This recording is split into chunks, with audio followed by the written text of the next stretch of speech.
I don't know. I think this time you've gone too far. I think this is too mean spirited.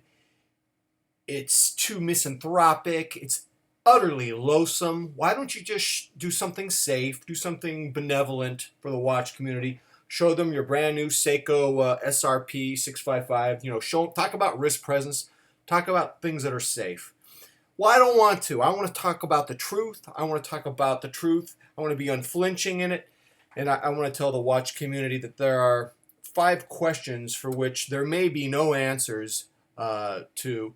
Uh, so if you felt that you were being tortured as a watch obsessive, I'm here to tell you that the torture is going to persist. And I apologize, but bear in mind this will be only 5 questions that you have, and I'm going to give them to you right now. Remember, I'm going to ask you these questions, and I want you to realize there really is no answer to them whatsoever. Question number 1 that watch obsessives ask themselves, ourselves, yourselves, I don't know. Question number 1. What is the magic number for my watch collection? How many watches should I have? Should I have just one that I wear every day? Should I have 2, 3, 4? Should I have 10? Should I have 20? Should I buy a mansion and just have a museum of tens of thousands of watches and hire a phalanx of security guards and have people fly in from all over the world and watch my Jeffrey McMahon watch museum? Or what's the magic number? I can't figure it out. I'm going crazy. I have too many. I have too few. I have so many that I'm not even wearing the $5,000 Grail that I spent my whole life savings on 3 months ago. This is insane. Is there any help for me? Well, the answer is no, sad sack. You will never find the right. You will never find the right number of watches for your collection. You're always going to feel that you have too many or too few.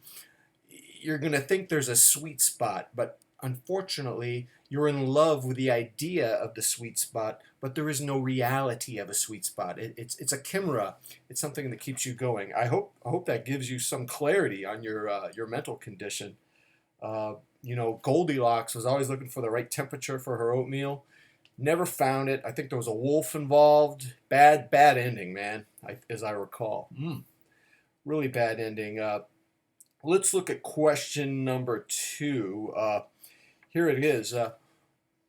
When am I going to stop buying watches?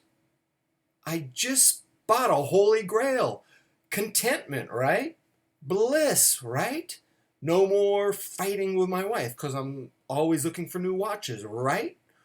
Wrong. You are a man. Men are hardwired, even when they're on the top of Mount Olympus, to find an even bigger Mount Olympus. We always reach for the beyond. I think there's a story about it. I think it's called Icarus. I think there's this guy. He wanted to fly to the sun. He got really high, and I think the sun melted the wax, and he fell down. I think you're in that story somewhere. Look it up. But I think you're in that story somewhere. I feel bad for you, but you know, I wish I could have a cure for you. But as a watch obsessive, here's how mentally ill you are.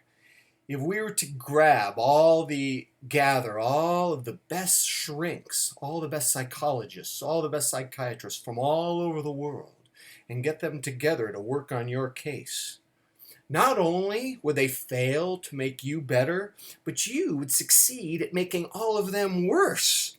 That's how indelible, how intractable, how profound the depth of your insanity is, my friend. Think about that. Think about that before you click on the mouse for your next Grail watch on eBay or Joma Shop or wherever you buy finer timepieces. Oh, that was hard. Which one are we on now, friends?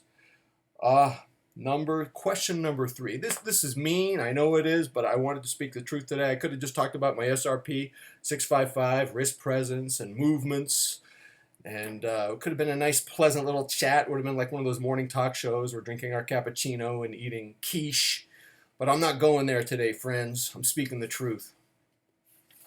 All right, number 3.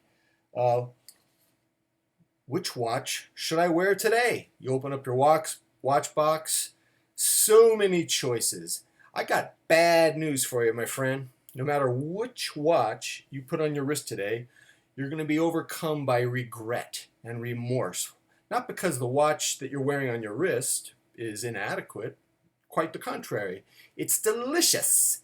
However, you're always going to experience regret for not wearing another watch. You're actually going to feel that you betrayed or committed an infidelity at one of your other watches. Let's just talk about the SRP. No, we got to speak the truth. That's the third thing. I feel that you're always going to be miserable, and can I tell you something? I think you enjoy the misery. I think deep down, if you were to get rid of that misery, I think you'd miss it. You'd go, I have peace of mind today. This is weird. Can we go back to my watch obsessions and all the discontentment resulting from it? I can't just sit here and be some blissful rose on the prairie. So that's number 3. Painful for me to do this, but we're going to go to number 4 now. I can't get comfortable today. I don't know what's going on. I don't know. I don't think I ever am comfortable. Number 4. Question number 4 that there is no answer to. Why have I allowed watches to take up all this hard drive in my brain? I think I have this hard drive inside of me, and I think my watch obsession takes up 99% of it. It's like at night I have dreams about watches. I talk about watches in my sleep.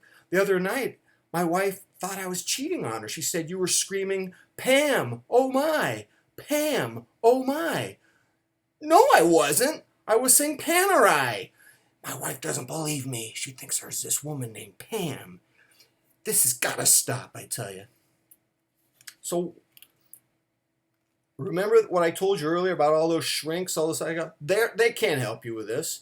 No one knows why you obsess over watches, why you're allowing them to grab so much of the hard drive in your brain. The motherboard's going to go, ah. No one knows. It's a mystery. It's inexplicable. Who knows why you're a watch obsessive? It would be nice to say something like, "You're running away from your problems. You're trying to avoid your personal failures. You haven't found closure." No, it's deeper than that, my friend. It'd be nice if you could have a little self-help book get you out of your deep hole, but no self-help book exists. You know why? You know why we know self-help books don't work? Because if they did work, we would all buy the one self-help book that works, and we'd all read it. And we'd all be better, and there would be no other self-help books published. Right? So, number 5. This is an interesting question. There may even be an answer to number 5. I'm going to try to be honest about it. There may be an answer. But let's talk about the Seiko SRP 655. Look at that rubber strap. So comfortable in that beautiful 50 millimeter case. No. We got to go to number 5. Sorry about that. I'm a little torn if I should do this presentation today. Part of me thinks it's somewhat mean-spirited, but here we go.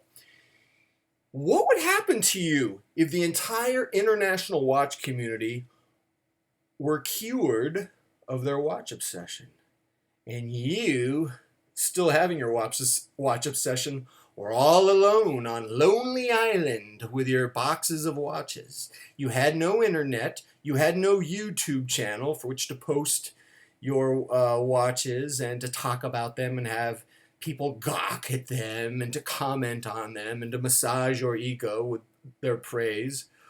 What would happen to your watch? Maybe it would go away. Maybe you depend on others to fuel your obsession. I don't know. Fascinating inquiry, though. But here's the problem. Let's say you are on Lonely Island with all your watches, and you wake up, and no longer the fire is fanned by the international watch community. You do lose your obsession. Here's the problem. You're alone on an island, and you don't have a boat. We need to call the Coast Guard and get this guy back to reality, right now. Whoa.